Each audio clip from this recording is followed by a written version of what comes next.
इंदौर में विश्व हिंदू परिषद के प्रांत प्रशासनिक संतोष शर्मा का कहना है कि उन्हें हाल ही में एक पुलिसकर्मी का फोन आया जिसमें धमकी भरे लहजे में उन्हें थाने बुलाया गया। शर्मा ने इस पूरे मामले की जानकारी वरिष्ठ अधिकारियों तक भी पहुंचाई है, लेकिन अभी तक किसी भी स्तर पर ठोस कार्रवाई नहीं हुई। दरअसल 23 फरवरी 2025 को संतोष शर्मा को पाकिस्तान के एक नंबर से फोन आया था। फोन करने वाले ने उन्हें सर तन से जुदा करने की धमकी दी थी। इस संबंध में उन्होंने तत्काल तुकोगंज थाने में आवेदन देकर सुरक्षा और कार्रवाई की मांग की थी। आज आपको एक धमकी तुकोगंज थाने से बयान को लेकर फोन आया था, किस तरह से आपको फोन आया था और क्या जानकारी मांग रहे थे? देखिए, थाने से किसी पुलिसकर्मी का गलत लहजे में फोन आया, जिसका लहजा मुझे ठीक नहीं लगा, तो मैं थाने पहुंचा, उनसे चर्चा की, अपने बयान दिए और अभद्रता हुई इस बात की। उस व्यक्ति को भी कहा कि मुझे ठीक नहीं लगा भाई, आम आदमी के साथ यदि ऐसी बात करूं तो क्या होगा। इसकी सूचना मैंने जो यहाँ के वरिष्ठ अधिकारी है उनको भी दे दी, ताकि उनके संज्ञान में रहे कि कल से कोई भी व्यक्ति अगर जाता है, मित्र पुलिस योजना और सारी योजनाएं सरकार चलाती है तो इसलिए चलाती है कि कहीं ना कहीं व्यक्ति यदि थाने में जाए शिकायत लेकर तो वो सहज महसूस करे, उसे कहीं असहजता न हो। इसलिए मैं स्वयं गया, मैंने वरिष्ठ अधिकारियों को इसकी जानकारी भी दी और अपना बयान भी दर्ज करा दिया। मुझे सर तन से जुदा की धमकी मिली थी, उस विषय में मैंने पूर्व में आवेदन दिया था। कितने महीने हो गए इस पूरे घटनाक्रम को लेकर और आज किस लिए बुलाया गया था थाने? 23/2/25 को मैंने आवेदन दिया था। मेरे पास व्हाट्सएप आया था जिसमें स्पष्ट पाकिस्तान के नंबर से मुझे सर तन से जुदा की धमकी भरा व्हाट्सएप आया था। तो मैंने फिर पूछा कि इसमें कोई कार्रवाई हुई है नहीं हुई है। आवेदन के साथ मैंने थाने को भी रिमाइंडर कराया कि इसमें एफआईआर दर्ज की जाए। तो आज ही बयान के लिए बुलाया गया था? आज मुझे बुलाया गया था बयान के लिए, मैं पहुंचा, मैंने बयान दिए, लेकिन उनकी शैली बड़ी अभद्रता पूर्वक थी, इसलिए ये बात मैंने वरिष्ठ अधिकारियों को कही। आपका नाम? संतोष शर्मा। इंदौर में नो एंट्री में ट्रक घुसने से 3 लोगों की मौत हो गई थी। पुलिस आयुक्त संतोष कुमार सिंह ने अफसरों को फटकार लगाई और लापरवाह अफसरों के खिलाफ जांच बैठाई है। इंदौर में नो एंट्री में ट्रकों को एंट्री देने वाले अफसरों पर सख्त कार्रवाई होगी। पुलिस आयुक्त संतोष कुमार सिंह ने अफसरों को तलब कर जमकर फटकारा। आयुक्त ने लापरवाह अफसरों के खिलाफ जांच बैठा दी है। वरिष्ठ अधिकारी ने नोटिस जारी कर तलब किया है। इंदौर पुलिस कमिश्नर श्री संतोष कुमार सिंह के द्वारा सर के द्वारा लगातार कल मीटिंग ली जाकर सबको बहुत स्ट्रिक्टली वार्न किया गया है। उनके द्वारा स्पष्ट किया गया है, अब किसी भी जो ट्रैफिक की जो बीट है, ट्रैफिक का जो थाना प्रभारी होगा या फिर कोई भी किसी भी ट्रैफिक में अगर कोई लापरवाही पाई जाती है तो सिपाही से लेकर एसीपी स्तर तक के अधिकारियों पर कड़ी कार्रवाई की जाएगी। और किसी प्रकार की लापरवाही पाई जाती है उसको लगातार इसको इम्प्लीमेंट किया गया है और उससे संबंधित थाना प्रभारी की भी और एसीपी की भी उसमें जिम्मेदारी सुनिश्चित की जाएगी। तो इसमें यातायात व्यवस्था को सुधारने के लिए कड़े निर्देश दे दिए गए हैं। इसी तरतब में आज मॉर्निंग में जो प्रभात गश्त के दौरान एसीपी जो कि एसीपी बाणगंगा हीरानगर उसके द्वारा लगातार एक अभियान चलाया जाकर जो नो एंट्री में वाहन खड़े होते हैं, ऐसे 23 वाहनों को, भारी वाहनों को जो कि नो एंट्री में थे, उनको जब्त कर लिया गया है और वैधानिक कार्रवाई की जा रही है। और लगातार इसमें बीट के जो ट्रैफिक के जो बीट भी बनाई गई हैं, जिनके बीट के आरक्षक भी होंगे, बीट प्रभारी भी होंगे, उन सभी पर कड़ी कार्रवाई की जाएगी। अगर लापरवाही पाई जाती है तो अब आप आने वाले समय में इसका काफी परिणाम देखने को मिलेगा। इंदौर के बाणगंगा थाना क्षेत्र में एक नवजात बच्चे मिलने के मामले में पुलिस ने एक बड़ा खुलासा किया है। उन्होंने बताया कि इस मामले की जांच के दौरान पुलिस ने पाया कि नवजात की मां एक नाबालिग है, जिसने पूछताछ में अपने साथ हुए सामूहिक दुष्कर्म का खुलासा किया है। इस मामले में पुलिस ने 2 आरोपियों को गिरफ्तार कर लिया है, जबकि एक अन्य की तलाश जारी है।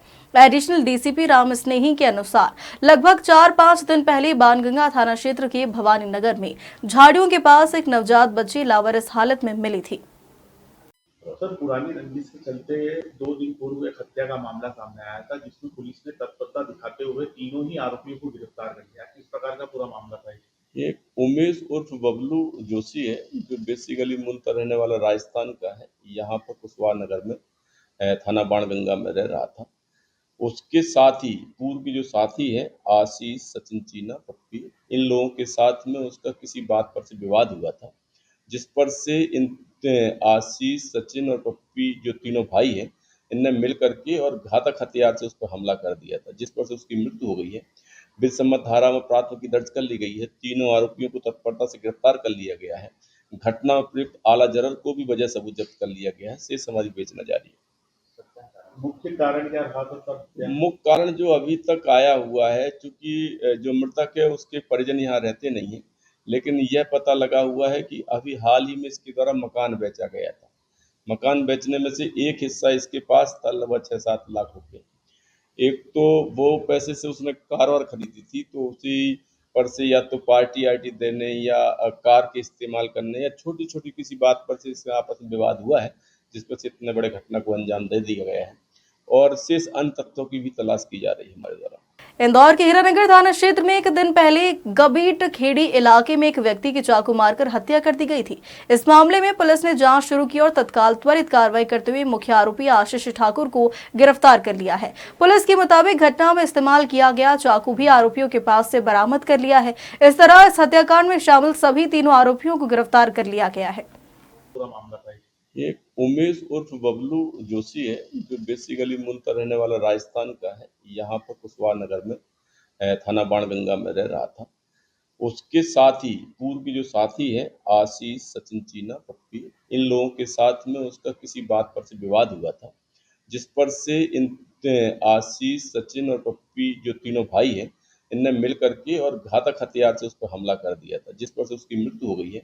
विधि सम्मत धारा में प्राथमिकी दर्ज कर ली गई है। तीनों आरोपियों को तत्परता से गिरफ्तार कर लिया गया है।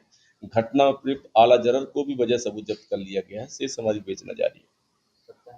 मुख्य कारण क्या रहा था सर? मुख्य कारण जो अभी तक आया हुआ है, चूंकि जो मृतक है उसके परिजन यहाँ रहते नहीं है, लेकिन यह पता लगा हुआ है कि अभी हाल ही में इसके द्वारा मकान बेचा गया था। मकान बेचने में से एक हिस्सा इसके पास था लगभग 6-7 लाख रुपए।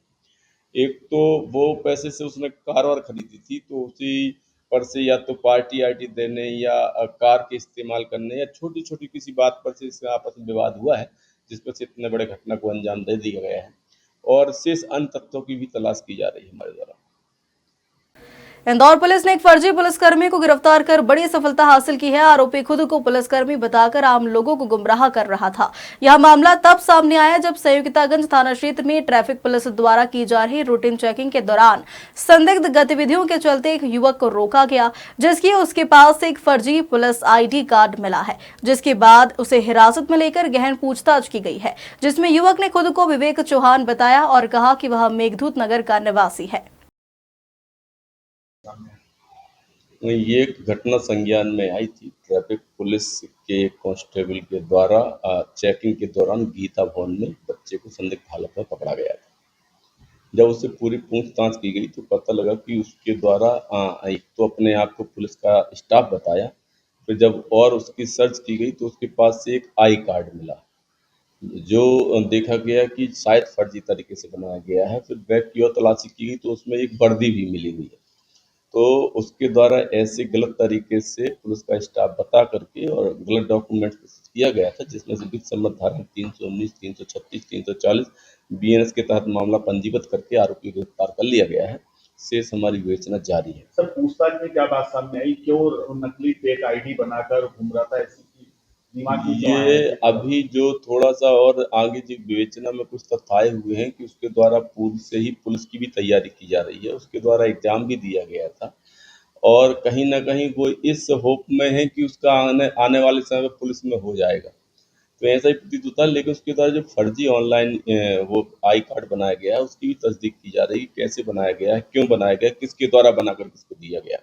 शेष अन्य तथ्य विवेचना में शामिल किए जाएंगे। तो ये फर्जी ID कार्ड से किसी प्रकार का कोई सरकारी लाभ या इस प्रकार से कोई लिया तो नहीं गया उस आरोपी के द्वारा? लाभ ही है। चेकिंग के दौरान अपने आप को पुलिस का स्टाफ बता करके और चेकिंग से बचना, बिना नंबर प्लेट की गाड़ी चलाना, ये कहीं ना कहीं इसी श्रेणी में आता है। विवेक चौहान, जो अभी विजयनगर थाना क्षेत्र में कहीं पर रहता है, मूलतः रहने वाला रायसेन का है। सर, एजुकेशन कितनी इसकी आरोपी?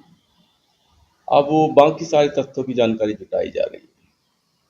इंदौर में आयोजित होने वाली प्रतियोगी परीक्षाओं में धोखाधड़ी करने वाले गिरोह का भांडाफोड़ किया है। इंदौर के पलासिया थाना क्षेत्र में हुई एक घटना के बाद जांच शुरू हुई, जिसमें पुलिस ने एक परीक्षा केंद्र से एक फर्जी परीक्षार्थी को गिरफ्तार किया था। मामले की जांच करते हुए पुलिस ने फर्जीवाड़े के मुख्य आरोपी को गिरफ्तार कर जांच शुरू कर दी है।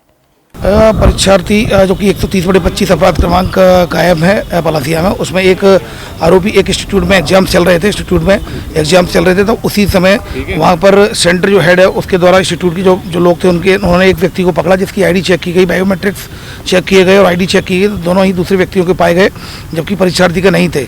उसने अपना नाम आशीष बताया। जब उससे और पूछताछ की गई किस जगह पर आप परीक्षा दे रहे थे तो उसने फिर बताया कि अंकुर की जगह पर परीक्षा दे रहे थे। उस समय धोखाधड़ी की विभिन्न धाराओं में थाना पलासिया में केस रजिस्टर्ड हो गया था। आशीष को गिरफ्तार कर लिया गया था, लेकिन अंकुर जो मुरैना का रहने वाला था, बहुत लंबे समय से फरार था, उसको गिरफ्तार कर लिया गया है और इसमें पूछताछ की जा रही है। सर हीरानगर में इंदौर में सेवा पखवाड़ा अभियान के अंतर्गत नगर निगम द्वारा ओपन एयर कैनवास का आयोजन किया गया। इस आयोजन में बड़ी संख्या में युवाओं और समाजसेवी संस्थाओं ने हिस्सा लिया और स्वच्छता पर आधारित रचनात्मक चित्रों को कैनवास पर उकेरने का काम किया। इस मौके पर निगम आयुक्त दिलीप कुमार यादव ने सभी को स्वच्छता की शपथ भी दिलाई। और 17 सितंबर से 2 अक्टूबर का जो अपना पखवाड़ा है स्वच्छता का, उसकी शुरुआत माननीय प्रधानमंत्री महोदय ने धार से की थी और इंदौर में भी माननीय मुख्यमंत्री महोदय ने अपने MY कॉलेज से और बाकी जगहों से अपनी शुरुआत उस दिन की थी। पूरे पखवाड़े का एक कैलेंडर है, उसी कैलेंडर के तहत आज ये पेंटिंग एंड ऑल पूरा रखा गया एक्टिविटीज़। अन्य कई गतिविधियां भी है, उसमें पूरे अपने जितने समाज सेवी हैं, जितने पूरे नागरिक एक तरह से इंदौर के उसमें भाग ले रहे हैं। सभी NGOs हैं और अच्छा पार्टिसिपेशन है। सभी कॉलेजेस में, स्कूल में, सभी जगह अच्छे अच्छे प्रोग्राम्स हो रहे हैं। आगे की अलग अलग एक्टिविटीज़ हैं, उसका कैलेंडर भी मैं मतलब मीडिया के साथ फिर बाकी जगह भी इस बार शेयर कर लूँगा। तो आप लोगों से भी मेरी ये गुजारिश है कि आप लोग भी एक बार उसमें पार्टिसिपेट करें और अच्छे से जो 2 अक्टूबर तक का अपना पखवाड़ा है उसको बहुत ही अच्छे से स्वच्छता के रूप में अपन मनाएंगे। स्वच्छता का संदेश है, जैसा कि इंदौर पिछले कई वर्षों से अपने नंबर 1 चल रहा है, तो स्वच्छता का एक मैसेज है। सभी पेंटिंग्स में आप देखोगे उसका मैसेज है। मैराथन 21 को है जिसमें बड़ी संख्या में प्रतिभागी आने की संभावनाएं भी हैं और उसकी पूरी तैयारी भी है और आप लोग भी सब उसमें आमंत्रित हो। एक्चुअली दौरा तो ठीक है, मैंने ज्वाइन किया है और सारी चीज़ें मुझे समझनी है और स्वच्छता में क्योंकि इंदौर हमेशा से आगे रहा है तो वो देख के भी अच्छा लगता है। जब भी अपन शहर घूमते हैं तो वो चीज़ें देखने को मिलती भी है।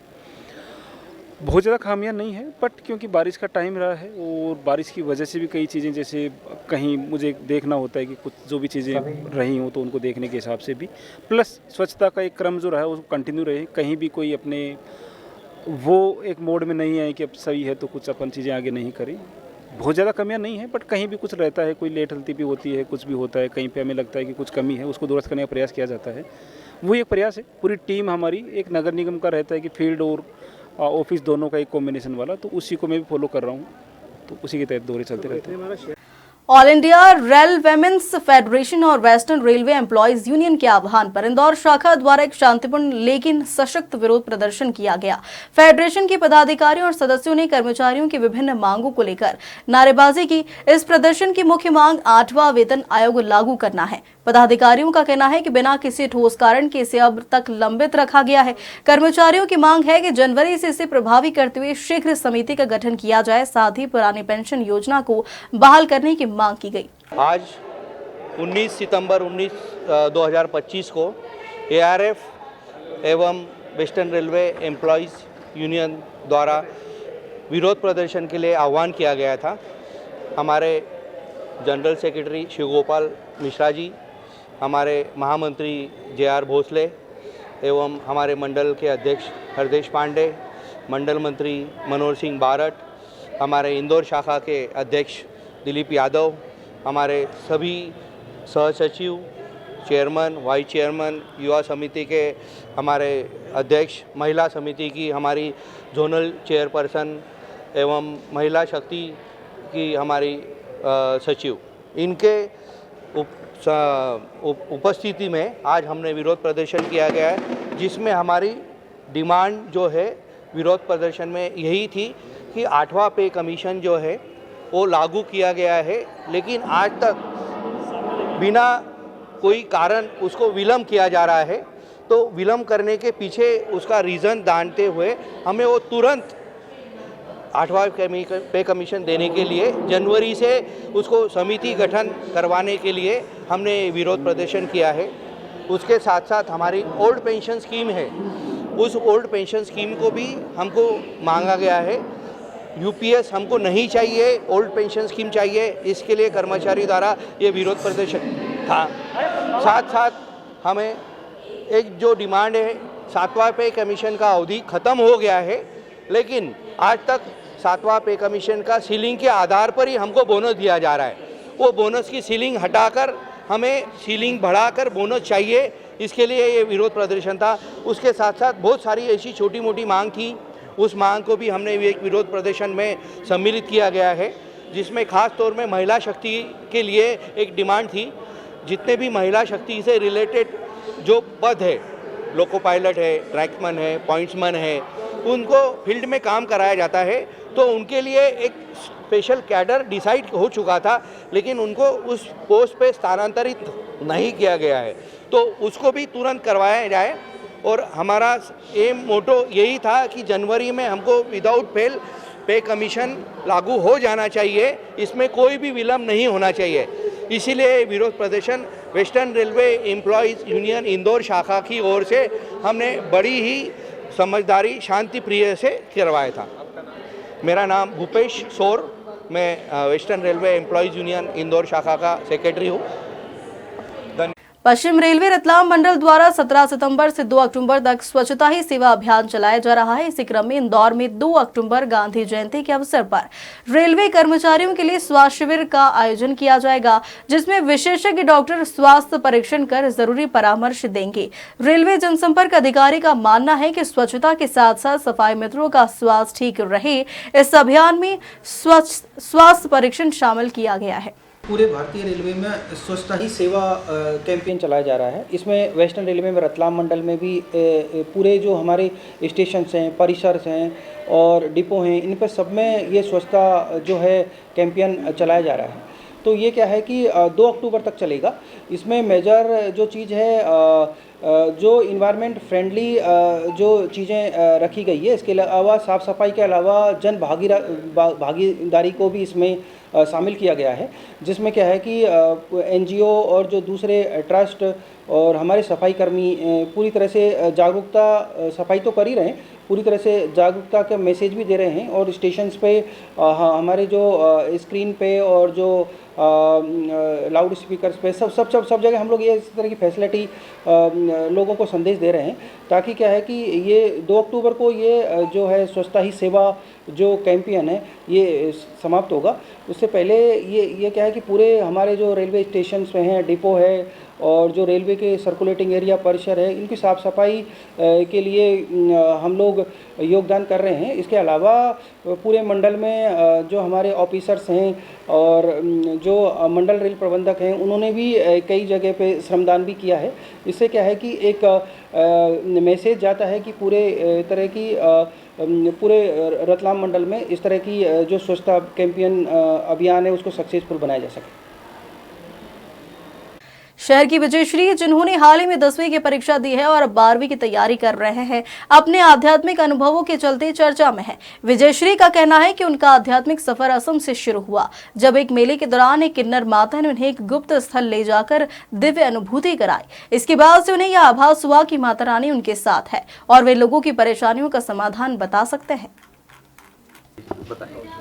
जय माता रानी जी की। मेरा नाम विजयश्री है। मेरा जन्म एरोली नवी मुंबई में हुआ था और मैं अभी 10वीं की परीक्षा मैंने दी थी और अभी आने वाले साल में मैं 12वीं देने वाली हूँ। और ये सफ़र, मेरे आध्यात्मिक सफ़र मेरी आसाम से शुरू हुई थी। आसाम में जब अम्बुबाची मेला चल रहा था तब हम वहाँ गए थे, तो एक किन्नर माता आए थे, उन्होंने मुझे एक गुप्त स्थल में लेके गए थे वहाँ पर। और गुप्त स्थल में जाने के बाद से मेरे को ऐसी अनुभूति होने लगी कि माता रानी मेरे साथ है, मेरी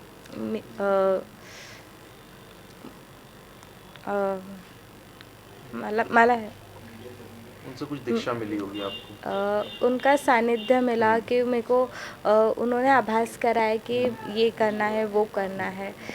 ऐसे कुछ घटनाएं हुई जिससे मुझे पता चला कि माता रानी मेरे पीछे है, वो मेरी मदद कर रही है।